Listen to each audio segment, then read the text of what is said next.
Another day of anxious waiting for relatives of the people on the missing AirAsia A320 aircraft. In the morning, they got a private briefing from search and rescue officials in the Surabaya airport, where the plane took off with 162 people on board. Andreas' sister-in-law was on the plane. She and some friends were heading to Singapore to celebrate the new year.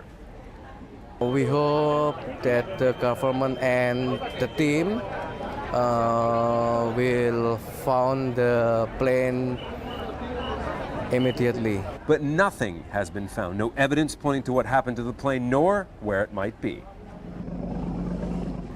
Just after first light, more aircraft and more ships were sent to a nearly 200-kilometer stretch of the Java Sea, looking for any sign of the airplane.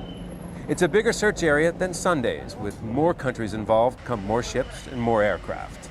Australia has now joined Malaysia and Singapore in the operation headed by Indonesia. If the target is on land, it's easier than if it's an underwater location. But our evaluation of the coordinates that we've received suggests it is underwater. So our presumption now is that the aircraft is under the sea. It can be expanded based on our evaluation. Officials say they're looking at the profiles of the passengers and studying the x-rays taken here at Terminal 2 of the luggage and the cargo before this Airbus took off on Sunday morning. They're also going to be looking at the maintenance records of this plane while they review AirAsia's operations.